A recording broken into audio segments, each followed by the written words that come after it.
No Saber Direito desta semana, o curso é sobre Seguridade Social, com o professor Diego Monteiro Cheruli.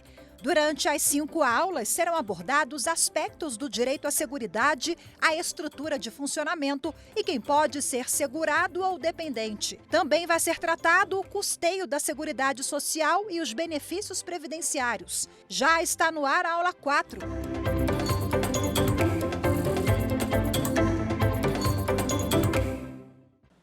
Olá pessoal, vamos iniciar agora a 4ª aula. Já falamos muito nas aulas anteriores sobre a origem, a jusfilosofia do sistema, quem são os segurados, quem são os dependentes, como que eu me inscrevo, dentre outras várias situações como o modelo de regime previdenciário e etc. Nós vamos tratar agora de uma parte importantíssima também, que eu considero uma das mais importantes para todo aquele que quer trabalhar no direito previdenciário. Não dá só para conhecer concessão de benefício, regra de concessão, idade mínima, tempo mínimo de contribuição, que é o objeto da próxima aula, mas também como esse sistema se financia. Nós vimos na primeira e na segunda aula um princípio da nossa Previdência, incluída ali com a emenda 20 de 98, que trata da preservação do equilíbrio financeiro e atuarial.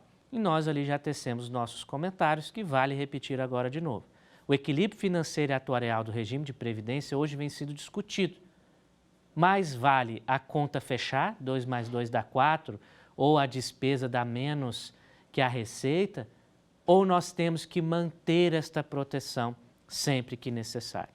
A nossa opinião é de que sim, nós devemos manter a proteção independentemente do que venha a acontecer. O nosso sistema previdenciário, ele é extremamente necessário para a ordem social. Ele é o garantidor maior da nossa ordem social constitucional e sem ele nós vamos ter um problema econômico enorme, porque sem a distribuição de renda que a Seguridade Social proporciona, nós vamos ter um desaquecimento econômico, um desaquecimento do consumo, culminando ali no desemprego, na fome, na miséria e etc. Então, não podemos viver sem a Previdência Social e sem que ela nos trate de forma digna. Por isso, não tenham medo. Mas vamos estudar como é que ela é financiada. E não só a Previdência, tá? O que eu vou falar agora com vocês é o financiamento da Seguridade, das 3 áreas, Previdência, Assistência e Saúde. Lembrando que a assistência e a saúde, a maior parte do financiamento está nos estados, DF, municípios, não só na União. A União banca ali uma parte, inclusive a maior, que é o BPC, na assistência e contribui um pouco para a saúde em cada um dos locais. A Seguridade Social e seu financiamento, a maior fatia vai para as despesas previdenciárias, ok? Vamos começar a falar aqui agora sobre essa questão do caput, do caput do artigo 40 e do artigo 201, quando nós conversamos sobre o que é previdência no regime próprio, que é o artigo 40, e o que é previdência no regime geral, que é o artigo 201. Lá no artigo 40 ele diz: o regime próprio de previdência social dos servidores titulares de cargo efetivos terá caráter contributivo e solidário, mediante contribuições do respectivo ente federativo, de seus servidores ativos, de aposentados e de pensionistas, observados critérios que preservem o equilíbrio financeiro e atuarial.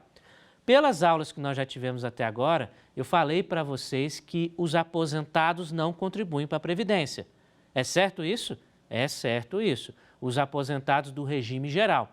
No regime próprio dos servidores da União, a contribuição do aposentado e do pensionista só incide sobre a parcela que superar o teto do INSS. Então, se a pessoa recebe mais que o teto do INSS, é sobre essa parcela que haverá incidência da contribuição social.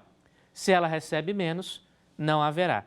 E lembrando também que a reforma da Previdência de 2019, a Emenda Constitucional 103, dispôs que os entes federados poderão, para cada RPPS, para cada regime próprio local, estabelecer regras contributivas diferentes, podendo, inclusive, para os aposentados e pensionistas, incidir a partir do salário mínimo.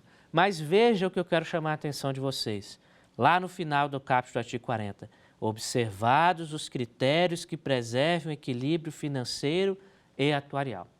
é o mesmo texto que está no caput do artigo 201, que diz que a Previdência Social será organizada sobre a forma do regime geral de previdência social de caráter contributivo e de filiação obrigatória, observados critérios que preservem o equilíbrio financeiro e atuarial e atenderá na forma da Lei A. Então, este princípio e este critério de observar o equilíbrio financeiro e atuarial vem sendo muito discutido e é o que mais gera a admissão de recursos extraordinários no Supremo. O Supremo recebe muitos recursos com base neste caput e também lá no parágrafo 5º do artigo 195, que nós vamos estudar de novo, que diz que nenhum benefício ou prestação pode ser criada ou majorada ou estendida sem prévia fonte de custeio total. Então, quando eu estou falando de orçamento da Seguridade Social, tem que considerar ele como um todo e não como uma parte específica. A Seguridade Social é financiada por contribuições sociais. Essas contribuições sociais, elas são devidas, por quem nós já conversamos, na forma tripartite de custeio, pelo empregador, pelo empregado e pelo Estado. Aqui no Brasil, nós vamos ver que existe um conceito diferente do que é Estado, porque ele fala pelo Estado e por toda a sociedade, deixando claro que é uma base de financiamento diversificada, ampla e que nunca pode deixar de manter o sistema. Havendo alguma situação de desequilíbrio financeiro atuarial, o sistema deve ser adequado. Como? Reformas, aumentando o tempo de contribuição, aumentando a idade mínima, como foi feito agora, reestabelecendo a idade mínima, né? Dentre a criação de outras formas de proteção do equilíbrio financeiro, inclusive majoração de tributação. As contribuições sociais ao tratar no direito tributário, nós temos que lembrar que elas são tributos, tal como os impostos, as taxas, contribuição de melhorias, etc. As contribuições sociais são tributos. E isso, inclusive, já foi discutido aqui no Supremo Tribunal Federal, se as contribuições sociais tinham ou não tinham natureza tributária. E para saber disso, nós vamos ler aqui o Código Tributário Nacional. Para entender um pouco dessa relação de nomenclatura e de possibilidade ou não de reconhecimento da contribuição social como tributo, nós temos que lembrar um pouco da pirâmide de Kelsen no direito tributário, onde eu tenho lá no topo a Constituição Federal, abaixo dele o Código Tributário Nacional, abaixo dele a Lei 8.212 de 91, que é a Lei de Custeio da Previdência Social, que é da Seguridade Social, me desculpe, que é a relação que nós estamos tendo agora, abaixo dela o Decreto 3.048 de 99 e abaixo do decreto nós temos ali as instruções normativas da Receita Federal do Brasil, que regulamentam e interpretam muitas das vezes cada relação dessa, considerando, por exemplo, que é segurado obrigatório todo aquele que exerce atividade econômica com ou sem finalidade lucrativa. Por que eu quero chamar a atenção de vocês agora só num detalhe? Durante a reforma da Previdência, muito se discutiu sobre o déficit da Previdência. Era, inclusive, o maior argumento que se tinha para reformar. A Previdência está quebrada, nós temos que reformar hoje para garantir o amanhã, né? Nosso país amanhã vai pegar fogo porque é tanta despesa. E, de fato, a Previdência Social ocupa uma despesa enorme dentro do orçamento da União.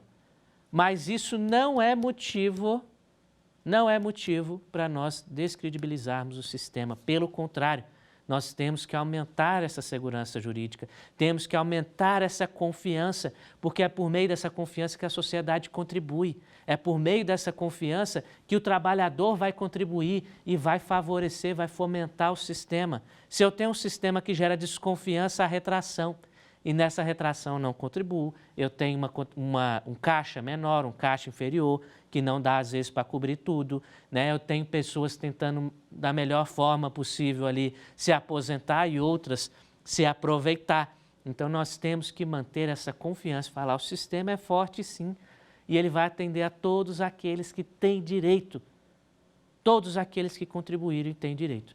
E durante a reforma da Previdência foi aberta ainda na reforma do Temer, uma CPI dentro do Senado Federal.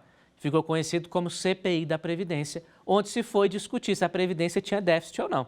Eu tive o prazer de ser um dos palestrantes de uma das autoridades ouvidas nessa CPI e que culminou num relatório muito grande, bastante interessante para quem quer se aprofundar no direito previdenciário. Só colocar no Google lá, relatório CPI Prev, tudo junto, que ele vai aparecer o site da CPI da Previdência lá no Senado Federal e todos os documentos, slides, palestras que foram apresentadas ali naquele momento.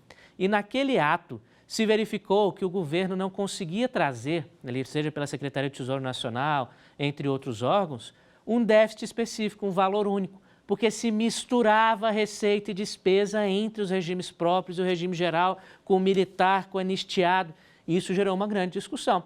Afinal, qual é o caixa, qual é a receita e qual é a despesa do regime geral de previdência social? Qual é do regime próprio, qual é do regime militar?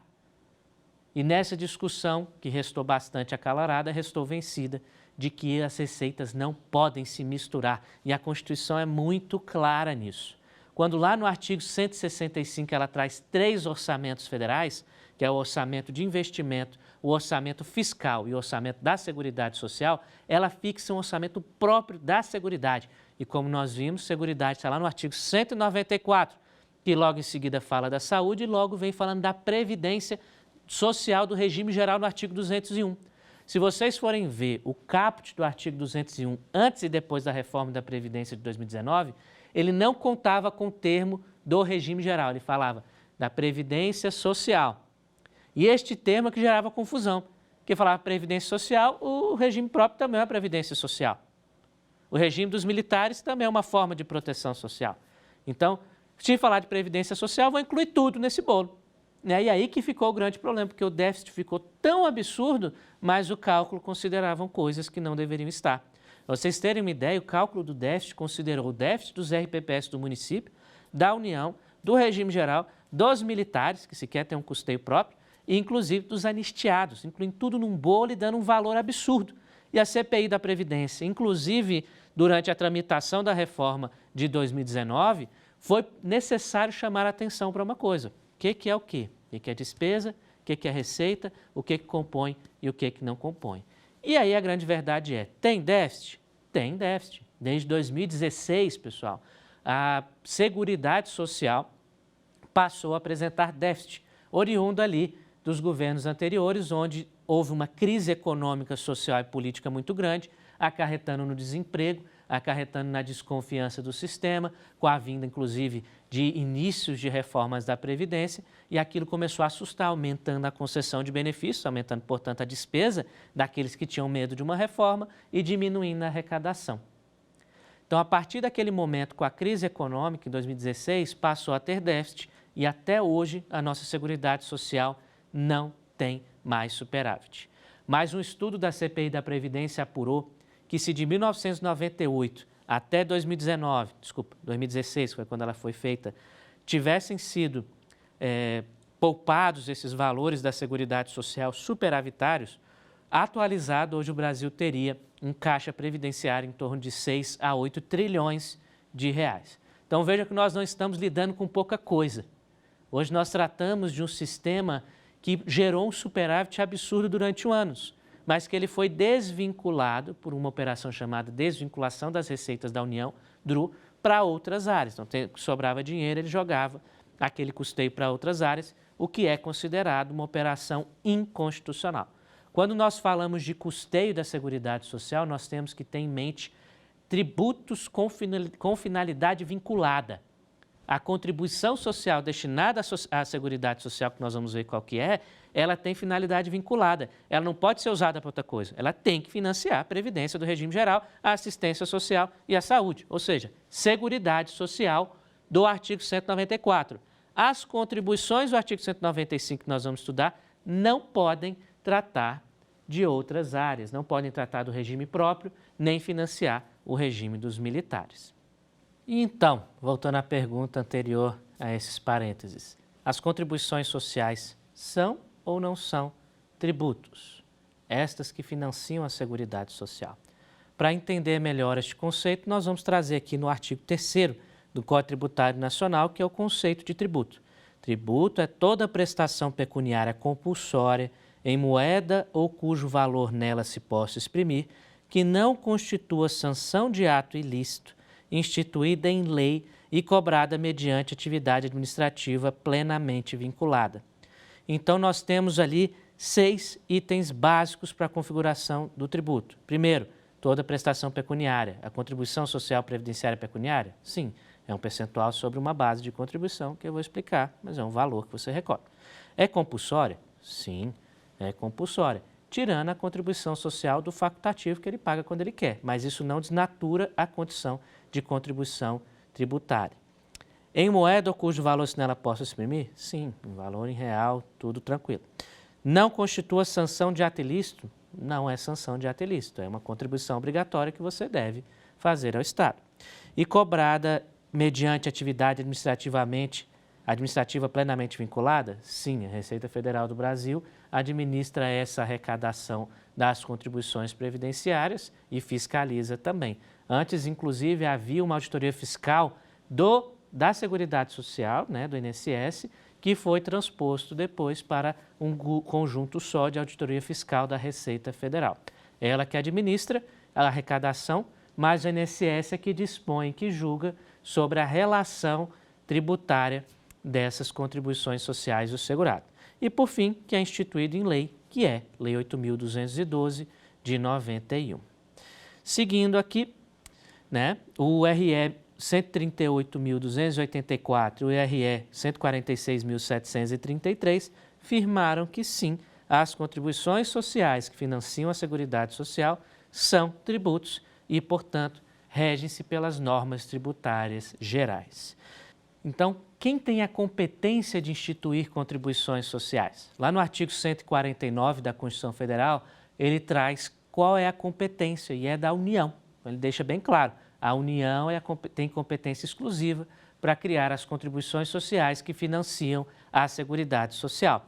Os estados e os municípios têm a competência de criar regulação própria de contribuição social dos seus regimes próprios, eles que vão tratar desta relação tributária com o segurado. Seguindo aqui, falando agora do artigo 165 da Constituição Federal, que eu já adiantei mais ou menos para vocês, que é aquela questão dos 3 orçamentos federais. Nós temos o primeiro, que é o orçamento fiscal, que é aquele que custeia todas as despesas administrativas da União. Nós temos o orçamento de investimento, que normalmente é destinado para empresas públicas e outras formas de investimento do Estado na sociedade ou na economia. E, por fim, nós temos o orçamento da Seguridade Social, que, reitero, depois que eu fiz aqueles parênteses, é somente sobre a Seguridade Social do artigo 194 e engloba somente previdência do regime geral de previdência social. Este orçamento do inciso 3 do artigo 65, parágrafo 5º do artigo 65, ele não trata, ele não dispõe sobre os regimes próprios nem dos militares. Os militares estão ali no regime fiscal e o regime próprio tem seu próprio orçamento dentro do orçamento fiscal. E quais são as contribuições sociais que financiam? Para iniciar esse assunto, eu vou lá no artigo 195, que é o artigo que traz, o artigo 195 da Constituição, é o que traz o custeio e essa diversidade da base de financiamento da Seguridade Social. Lá no parágrafo 1º ele vem e diz que as receitas dos estados, DF, dos municípios, destinadas à Seguridade Social, constarão dos respectivos orçamentos, não integrando o orçamento da União. Então, a contribuição, o caixa e a despesa é do orçamento de cada ente federado, não entra no orçamento da União, o que já desenvolve ali aquele raciocínio que eu fiz nos parênteses logo cedo em torno do déficit da CPI da Previdência. Parágrafo 2º. A proposta de orçamento da Seguridade Social será elaborada de forma integrada pelos órgãos responsáveis pela saúde, previdência social e assistência social, tendo em vista as metas e prioridades estabelecidas na Lei de Diretrizes Orçamentárias, assegurada a cada área a gestão de seus recursos. Então, o parágrafo 2º diz o seguinte: a proposta de orçamento vai envolver todas as despesas e todas as receitas da Seguridade Social, mas eu posso alocar ali despesas e receitas para cada área. Então, não necessariamente o tudo vai bancar tudo, mas o tudo em percentuais ou rubricas específicas vão para custear a saúde, vai custear a previdência e vai custear a assistência social de acordo com a necessidade orçamentária. Lá no parágrafo do artigo 201, que é o caput, que trata ali da previdência social do regime geral, no parágrafo 2º, ele vem e repete que a proposta de orçamento da Seguridade Social será elaborada de forma integrada pelos órgãos responsáveis pela saúde, previdência e assistência social, tendo em vista as metas e prioridades estabelecidas na Lei de Diretrizes Orçamentárias, né? O artigo 195 estabelece que as contribuições sociais também deverão custear todo o sistema, como eu já disse para vocês. Tudo que nós vamos estudar agora do artigo 195 custeia tudo. Parece repetitivo isso? Parece. Mas é porque há pouco tempo atrás isso ainda era discutido em um relevante debate jurídico e orçamentário e financeiro e econômico. Há pouco tempo atrás nós não sabíamos o que financiava o quê, né? O que ficou bem interessante. E lá no artigo 195 ele vem: a Seguridade Social será financiada por toda a sociedade, de forma direta e indireta, nos termos da lei, mediante recursos provenientes dos orçamentos da União, dos Estados, do DF e dos municípios e das seguintes contribuições sociais. Então veja que o artigo 195 ele não fala só as contribuições sociais vão financiar. Não. Por toda a sociedade de forma direta e indireta, inclusive recursos provenientes da União, do Estado, DF e município. Isso não significa que a Seguridade Social vai ser financiada com as contribuições destinadas a regime próprio. Não vai. Nem para as contribuições dos militares. Não vai. Essa Seguridade Social ela vai ser financiada, sempre que necessário, por toda a sociedade. E ainda da forma tripartite alemã que nós conhecemos ali, instituída por Otto von Bismarck. Contribuição do empregado, do empregador e do Estado. E são elas, essas contribuições: 1. Do empregador, da empresa e da entidade a ela equiparada, na forma da lei, incidentes sobre a folha de salários e demais rendimentos do trabalho pagos ou creditados a qualquer título à pessoa física que lhe preste serviço, mesmo sem vínculo empregatício. Então, esse aqui nós estamos falando do empregador ou da entidade a ela equiparada, que é equiparada a ela em pessoa jurídica que toma serviço de um contribuinte individual. Lembra que eu separei o contribuinte individual, o prestador de serviço a PJ do autônomo? O autônomo é que presta serviço por si. O que presta serviço a contribuinte individual, que presta serviço a PJ ou a cooperativa, tanto a cooperativa quanto essa PJ são análogas a empregadores para todos os fins. Então, ele está falando que do empregador da empresa da entidade ela é equiparada, na forma da lei, sobre a folha de salários e demais rendimentos do trabalho pagos ou creditados a qualquer título à pessoa física que lhe preste serviço, mesmo sem vínculo empregatício. Essa é a contribuição patronal que nós chamamos. Ela é incidente sobre toda a folha de salário. A minha folha é de 3 milhões, toda a folha de salário. Não importa. O percentual vai depender do enquadramento tributário, mas normalmente é de 20% sobre toda a folha de salário. É muita coisa? É bastante coisa dentro do orçamento empresarial, mas o benefício que se gera por meio da distribuição de renda é muito maior. B. A receita ou faturamento também será tributada com contribuições sociais. E C. O lucro. Eu já adianto para vocês, CSLL, contribuição sobre o lucro líquido. Da receita ou faturamento, PIS, COFINS, né? Então, você já vê que esses dois tributos são financiadores da Seguridade Social.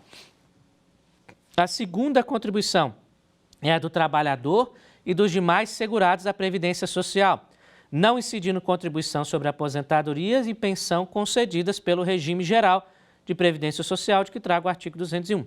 Então, também é financiamento dessa seguridade a contribuição do segurado, seja aquela descontada pela empresa do contra-cheque, seja aquela paga voluntariamente por um contribuinte individual, né, autônomo, pelo facultativo.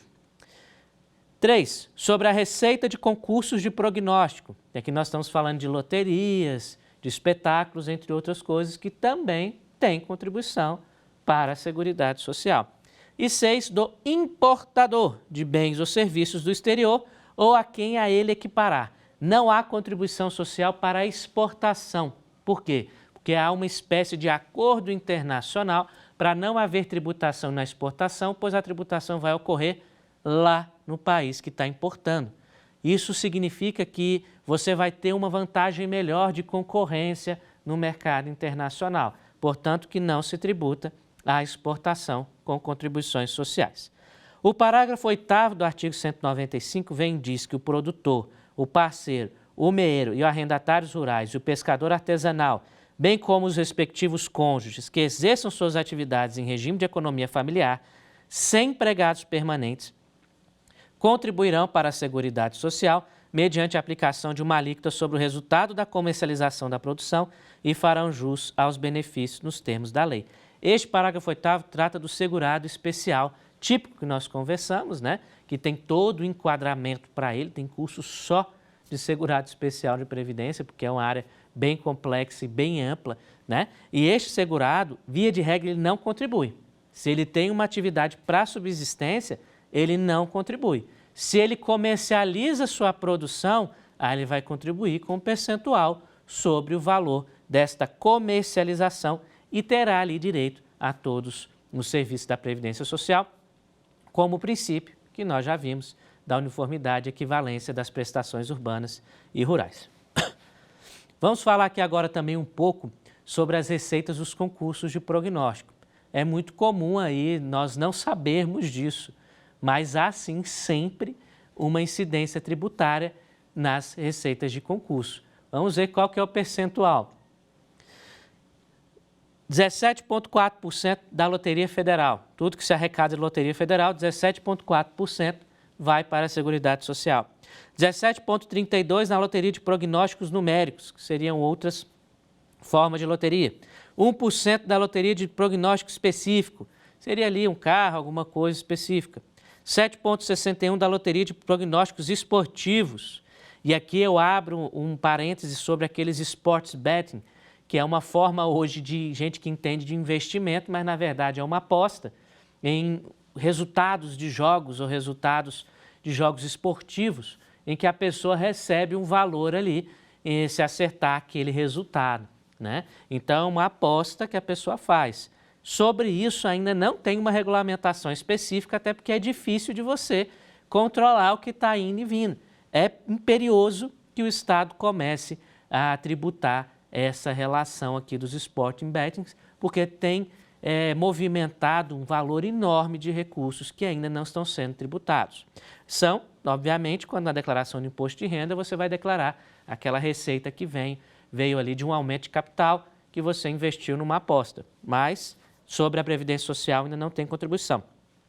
E 0,4% da Lotex, que é aquela raspadinha que vende na loteria, tá? Falando do princípio da diversidade da base de financiamento, né, a redação anterior do artigo 195, ele vinha trazendo uma série de detalhes sobre quem vai contribuir, que nós já conversamos aqui, mais ou menos. Mas lá no inciso 2, após a reforma da Previdência, ele diz que a contribuição do trabalhador e dos demais segurados da Previdência Social, podendo ser adotadas alíquotas progressivas de acordo com o valor da contribuição, não incidindo contribuição sobre a aposentadoria e pensão concedida pelo regime geral. Essa contribuição progressiva nada mais é do que a contribuição que é análoga praticada para o imposto de renda da pessoa física e da pessoa jurídica. Você tem uma tabela progressiva de valores, de faixa de valores e um percentual que vai sendo incidido. No caso da Previdência do regime geral, vai de 7% a 14% numa faixa progressiva. Via de regra, para as pessoas de baixa renda, a reforma da Previdência diminuiu a arrecadação. E cada vez que você tem um reajuste do salário de contribuição do teto sem um reajuste do salário, você acaba tendo ali uma diminuição cada vez mais progressiva. Essa contribuição progressiva também foi aplicada aos servidores públicos vinculados a regimes próprios de Previdência Social, inclusive da União. Que muito interessante. Houve ali um aumento das faixas, um reajuste das faixas pelo INPC. Mas os proventos, o subsídio dos servidores públicos, os vencimentos, não foram reajustados na mesma proporção. Significa que, a fim e a cabo, eles estão contribuindo com menos. Foi uma opção do legislador, né? Mas com prejuízo aqui da Seguridade Social e nós não sabemos ainda o impacto desse prejuízo. Se bem que nós também reduzimos a prestação de contributiva, mas também reduzimos o valor dos benefícios. Com relação à imunidade das entidades, né, o parágrafo 7º do artigo 195 diz que são isentas de contribuição social para a Seguridade Social as entidades beneficentes de assistência social que atendam às exigências estabelecidas em lei. quem são essas entidades? Quais são essas entidades? São aquelas entidades que prestam serviço de assistência social. Não há por que eu tributar estas entidades se elas estão me substituindo enquanto Estado na prestação da assistência social, na prestação de serviços de saúde, inclusive educacionais. Há uma legislação própria que trata, pessoal, dessa imunidade tributária. Inclusive, tem uma discussão. O parágrafo 7º diz que são isentas, mas quando eu trato de isenção e de imunidade tributária, eu lembro que a isenção é concedida por lei e a imunidade é concedida pela Constituição. E aqui nós estamos falando do artigo 195, parágrafo 7º da Constituição. Então, quando vocês forem ler, vocês leiam são imunes e não são isentas. E por incrível que pareça, isso foi parar também aqui no Supremo Tribunal Federal, que aqui no julgamento do RS 636.941, de relatoria do ministro Luiz Fux, em 13 de fevereiro de 2014, julgado no pleno, ele diz claramente: as limitações constitucionais ao poder tributar são um conjunto de princípios e imunidades tributárias. A expressão isenção, utilizada no artigo 195, parágrafo 7º, tem um conteúdo de verdadeira imunidade. E ele vem lá ainda: as entidades que promovem assistência social beneficente, lá do artigo 195, parágrafo 7º, somente fazem jus à imunidade se preencherem cumulativamente os requisitos de que trata o artigo 55 da Lei 8.202 de 91, na sua redação original, e aqueles previstos no artigo 9º e 14 do Código Tributário Nacional. Esses artigos trazem uma série de regras para que essas entidades possam ser enquadradas. Elas, inclusive, têm que tirar o certificado de entidade filantrópica.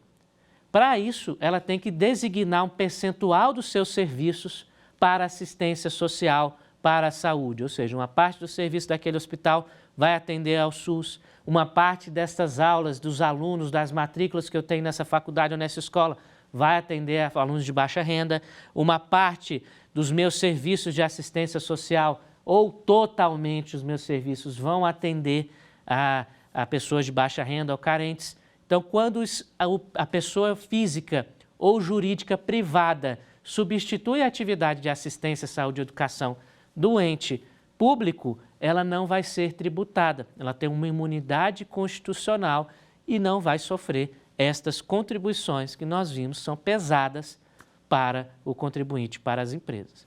E como normalmente se dão essas contribuições?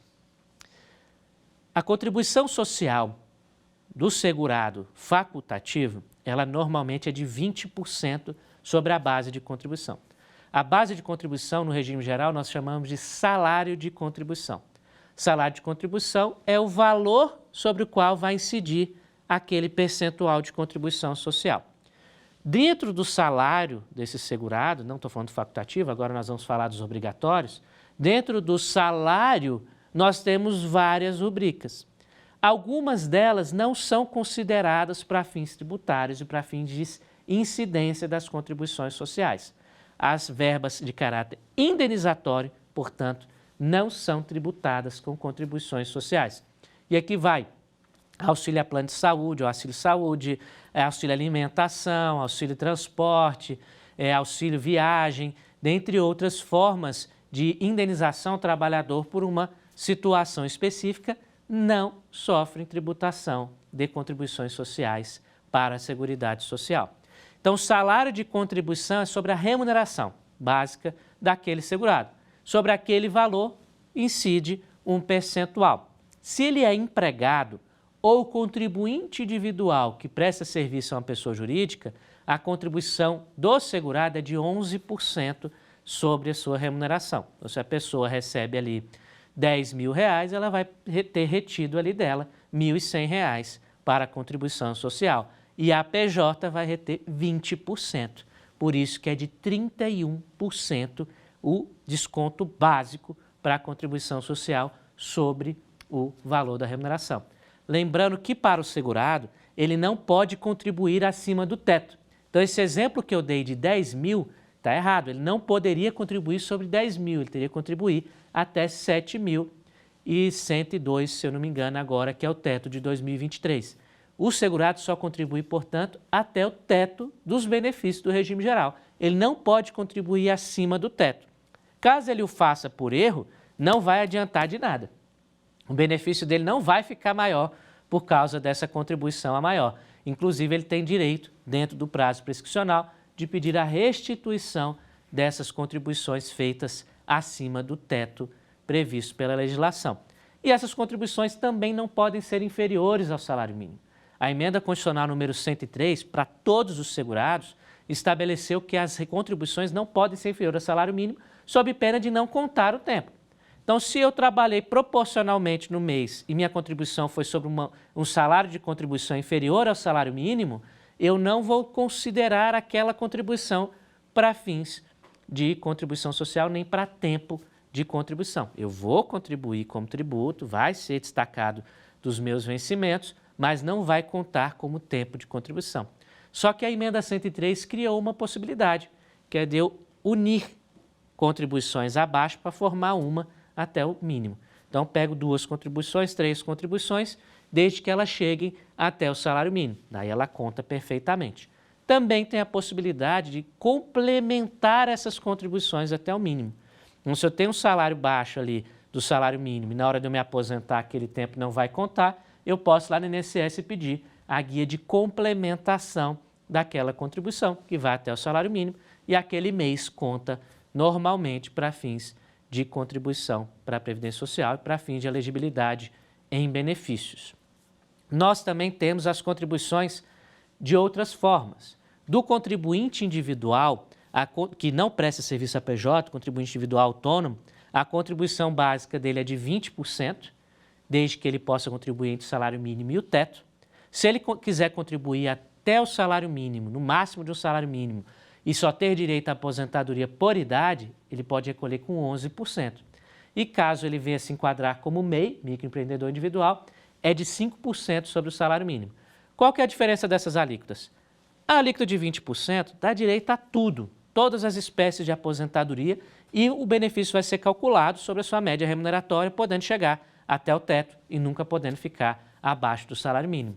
Já as contribuições de 11% e de 5%, há uma renúncia à aposentadoria por tempo, portanto, a pessoa só pode se aposentar por idade, aos 65 anos o homem e aos 62 as mulheres. Na próxima aula a gente vai tratar melhor disso.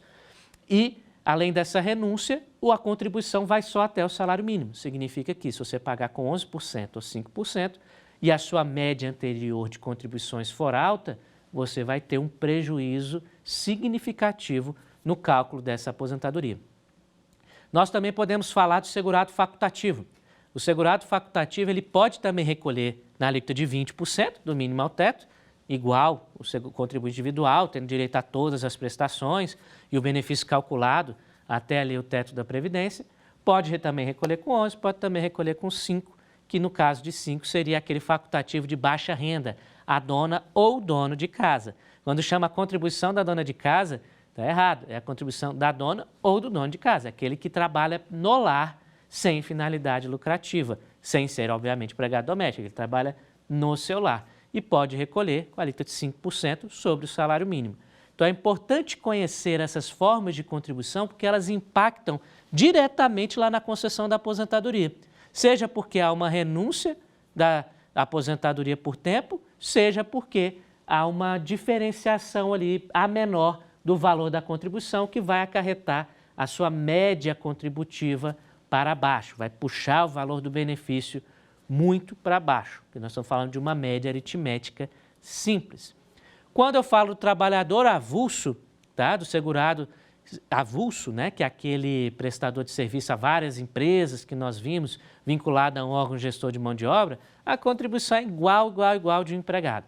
Vai ser retido ali, o sindicato ou o órgão gestor de mão de obra vai reter, fazer o recolhimento da guia da contribuição, inclusive da sua própria, mas que vai vir pago ali pela empresa que tomou o serviço.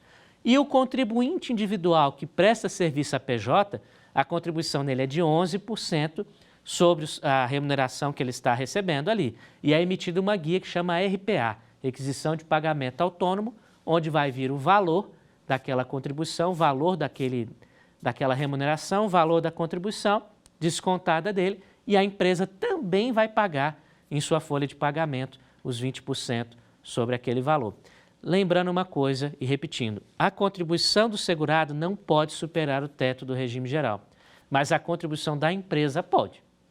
Então, ela vai pagar 20% sobre toda a sua folha de pagamento. Se ela tem pessoas que recebem 200 mil por mês, ela vai pagar sobre os 200 mil. Mas aquele trabalhador que ganha 200 mil, ele só vai pagar até 7.187. Salvo engano, que hoje é o teto do regime geral. Então, tem essa diferença aí. E aí, voltando para o contribuinte individual que presta serviço à PJ, ele vai ter retido do pagamento dele a contribuição que essa PJ vai ter que recolher para a Seguridade Social por meio de um boleto de arrecadação emitido pela contabilidade da empresa, e essa empresa também vai recolher os 20%, independentemente do teto, sobre o valor daquela remuneração paga àquele contribuinte individual. Nós temos que salientar também que essas contribuições todas vão para a Seguridade Social, como eu já repeti várias vezes, e que elas são de suma importância para a manutenção do sistema de forma solidária. Estas contribuições que nós estamos falando derivam do princípio da solidariedade e, como eu já disse repetidamente para vocês, o ministro Gilmar Mendes, no julgamento da desaposentação, chamou a atenção da Academia Previdenciária para falar o seguinte: solidariedade não é fraternidade. A solidariedade é a solidariedade contributiva para o grupo solidário em repartição simples, para o pacto intergeracional. É a eles que a contribuição é destinada e não para outras situações e outras despesas. Vamos agora para as perguntas. O modelo de financiamento da Seguridade Social é na forma tripartite, contando com taxas pagas pelo empregado, pelo empregador e pela empresa. B. É na forma tripartite, por meio de contribuições sociais facultativas pagas pelo Estado e pelo empregador, mas obrigatórias pelo segurado. C. Segue o modelo alemão de forma adaptada no Brasil para contar com contribuições obrigatórias do Estado, do empregador, do empregado e de toda a sociedade. E D. É bipartite, contando com contribuições obrigatórias do empregador e do empregado. Não sei se vocês já descobriram a resposta aí, mas vamos jogar qual que é? É a letra C, que segue o modelo alemão de forma adaptada no Brasil para contar com contribuições obrigatórias do Estado, do empregado, do empregador e de toda a sociedade. Por que não é a letra A? Ele começa certo, de forma tripartite, como nós já vimos, contando com taxas pagas. Então, o erro está aqui, não é taxa, são contribuições sociais, né? O B é na forma tripartite, começou certinho, por meio de contribuições sociais facultativas pagas pelo Estado e pelo empregador, mas obrigatórias pelo segurado. Isso é tudo obrigatório, não tem nada facultativo aqui. O Estado também tem que contribuir e o empregador também tem que contribuir, não tem nada facultativo aqui. E o D é bipartite, contando com contribuições obrigatórias do empregador e do empregado.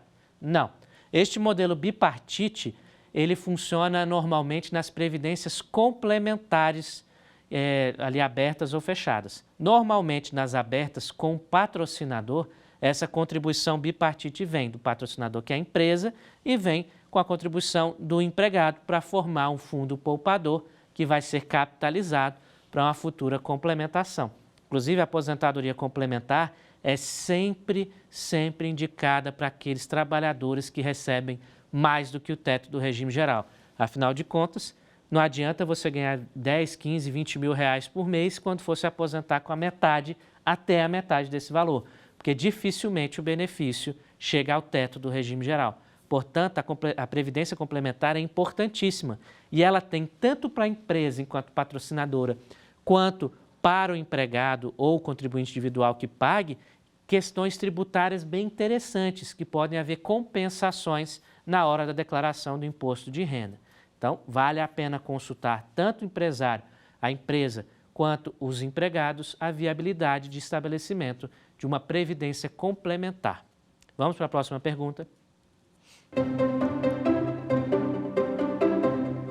As contribuições sociais: A. Incidem sobre verbas de caráter indenizatório. B. Incidem apenas sobre verbas de caráter alimentar. C. Incidem sobre o salário de contribuição na forma da lei. E D. Possuem percentuais iguais em todas as categorias de segurado. Já descobriram aí qual é a resposta certa? Vamos colocar aqui para ver. É o item C, né? Incidem sobre o salário de contribuição na forma da lei. O salário de contribuição eu já expliquei para vocês, mas vale repetir. Salário de contribuição é a base tributária de incidência do percentual da contribuição social. Se o salário mínimo é sobre o que eu vou recolher, o salário mínimo é o salário de contribuição.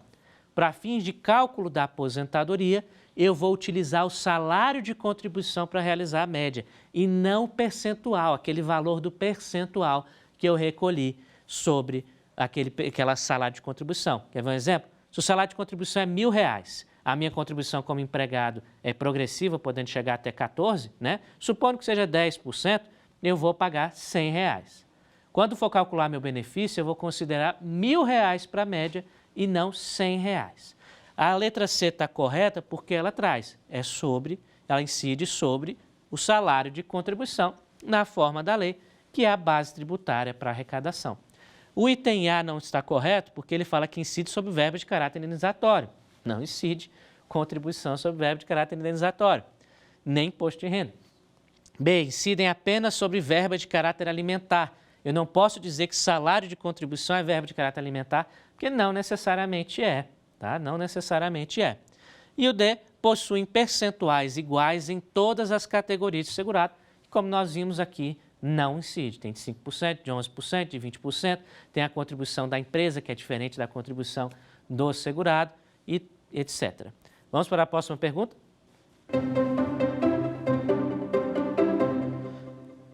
Sobre o custeio da Seguridade Social do artigo 195 da Constituição Federal, é possível afirmar que é integralmente destinada ao orçamento fiscal da União, sendo dali repartida as diversas áreas de despesa do Estado. B. As contribuições da folha são as únicas fontes de custeio da Previdência Social. C. Concorrem dela o RPPS da União, dos Estados, do DF e dos municípios. E D. As contribuições sociais destinadas ao custeio da Seguridade Social são vinculadas às despesas do sistema, podendo ser identificadas rubricas específicas para cada área. Vamos dar a resposta? É o item D, né? As contribuições sociais destinadas ao custeio da Seguridade Social são vinculadas às despesas do sistema, podendo ser identificadas rubricas específicas para cada área. Essa parte final, podendo ser identificadas rubricas específicas para cada área, ela foi incluída com a emenda constitucional número 103 de 2019, a reforma da Previdência recente que tivemos. Por quê? Por conta da tal da CPI da Previdência que eu citei para vocês. Eu não citei ela à toa, ela teve um impacto muito importante. Inclusive, todas as discussões em torno da reforma da Previdência tiveram um impacto importante. Lembrando que a reforma começou em 2016, ela só foi acabar em 2019, tendo duas propostas de emenda constitucional tramitando, tá?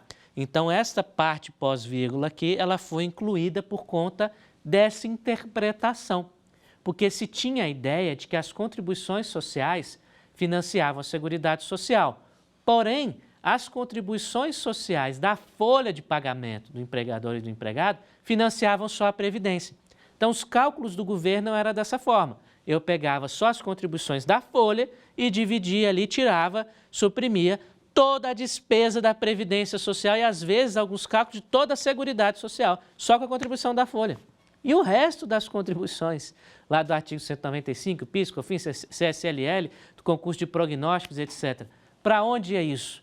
Então, esses questionamentos foram muito acirrados no Congresso Nacional e levaram ali a discussões importantes que culminaram a dizer: as contribuições da Seguridade Social financiam a Seguridade Social e são despesas vinculadas ao sistema de Seguridade Social, podendo sim ser identificadas rubricas específicas para cada área.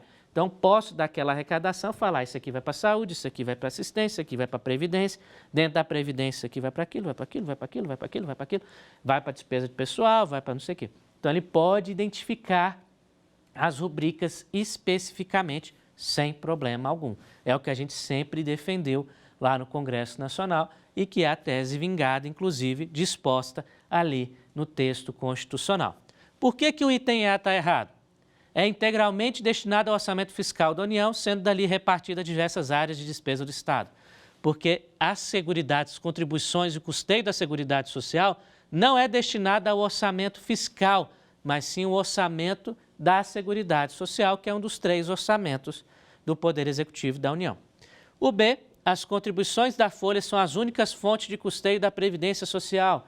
Também errado. Por quê? Porque as contribuições da Folha não são as únicas fontes de custeio da Seguridade Social, mas sim elas formam um conjunto com todas aquelas outras contribuições do artigo 195 que nós já estudamos.